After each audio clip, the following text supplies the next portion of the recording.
Welcome back to another video. This video will cover the mock-ups that I made for the jacket or bodice or whatever the correct name is. I'm using the same pattern as the skirt in the last video, which is McCall 7735 Outlander pattern. I'm using some cotton muslin fabric from Joanns with the plan of using the final mock-up as the lining in the actual jacket. Those are the instructions that I was following. I cut out all the pattern pieces that it called for the lining specifically. It's a mystery to me why there are two number 1 pattern pieces that get sewn together. I still don't understand why, even in the final one, after reading the instructions a million times.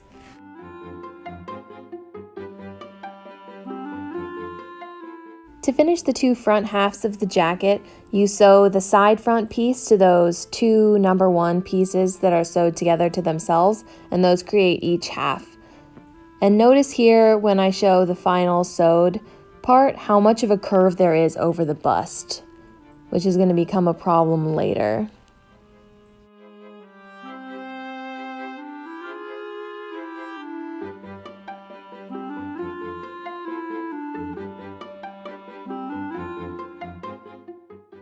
Moving to the back of the jacket, there's quite a few more pieces involved than the front half.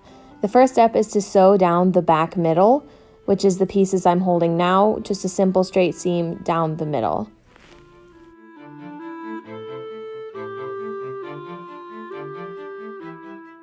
The next step was a bit more confusing. It called for sewing along the curved edge of the number 4 pattern piece, but what I didn't realize is that you aren't supposed to sew them together.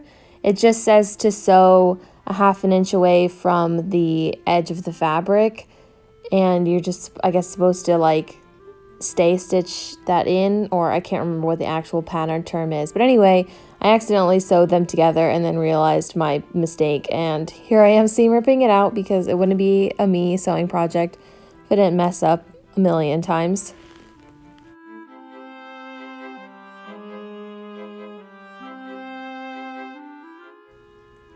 Now I am correctly pinning each piece onto each side of the back middle instead of sewing them together. These curved seams were the first time I was really dealing with curved seams together, and I probably should have been more careful and used a wider stitch length to first sew them in place and then moving to a smaller stitch length, but I just used lots of pins to make sure that they sewed together pretty well.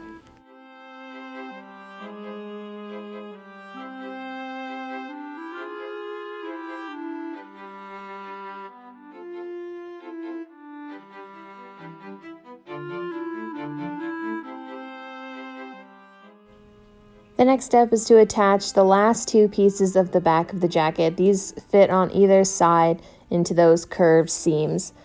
Another place where it'd probably be a good idea to baste it in and then actually do your final sewing, but this is just a mock-up, so throw caution to the wind, I guess.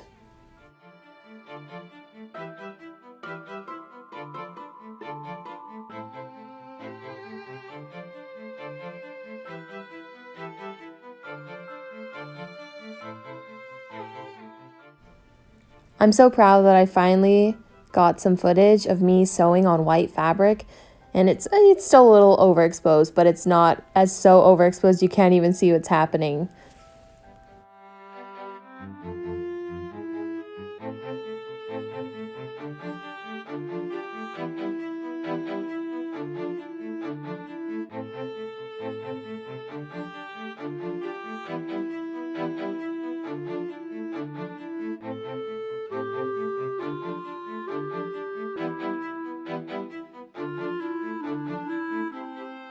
And with that, all of the pieces are sewed together. The backs and the fronts just need to be attached, and then the shoulder piece that connects the front and the back will be the last step that I do after connecting the fronts to the back.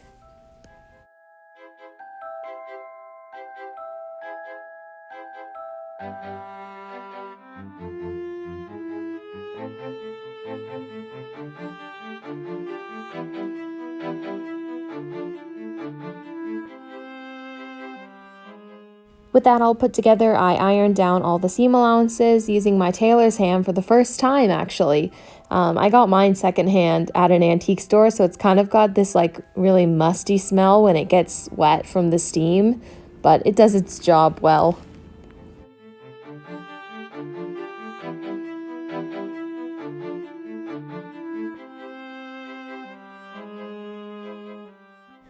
For this part of the mock-up, I didn't actually need to attach the ruffle at the bottom for fitting purposes, but I wanted to practice doing the box pleating and constructing it on this cheaper fabric before moving to the wool in the final version.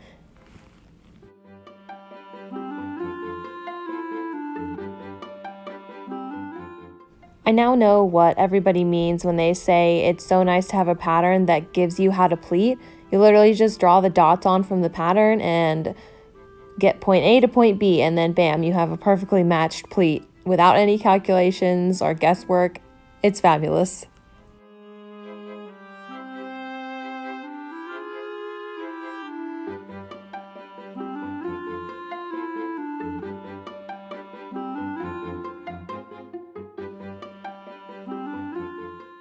Also, I just noticed that I am wearing my stays in this footage. At some point, I changed from a plaid shirt into my historical undergarments. I guess I don't really know why.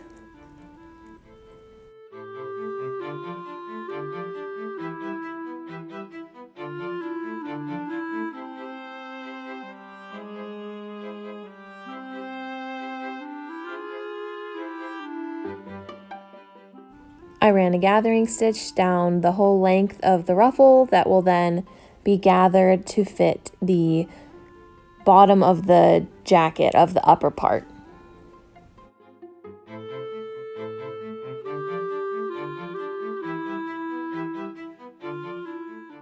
And that also gets pinned on and then just simply sewed to attach.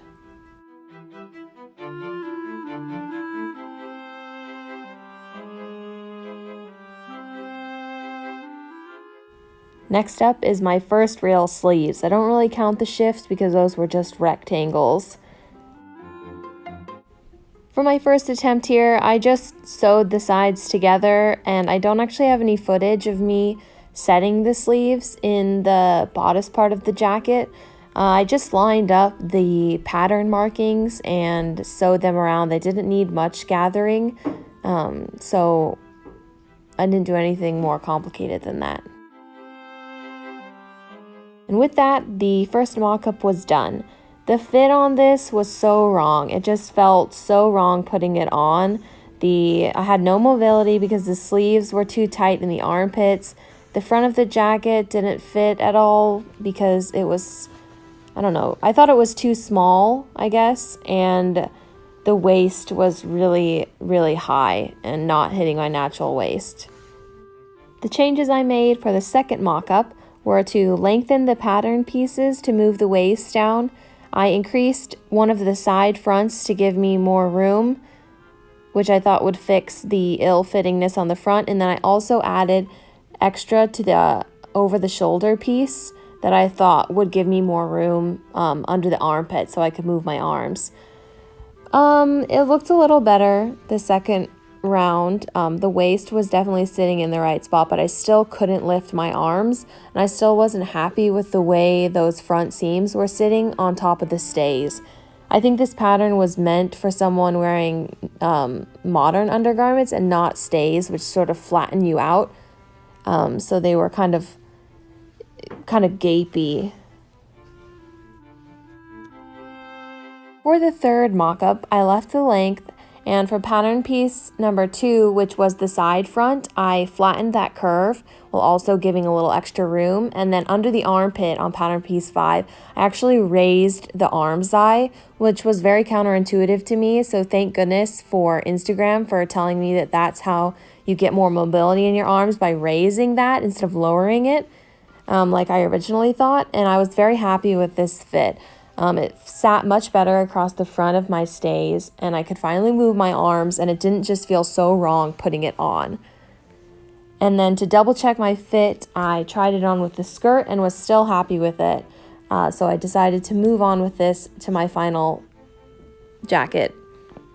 This was a very challenging day for me creating these mock-ups. I was getting really easily discouraged, especially after the first mock-up I did where basically everything fit wrong. But the trick was to just make a small change at a time and recut out the pattern, and also not to be afraid to ask for help. And thank goodness for all of the costumers on Instagram who could give me advice for all the problems I was having. So next up is going to be creating this with the actual red wool. So stay tuned for that next week, and thank you so much for watching.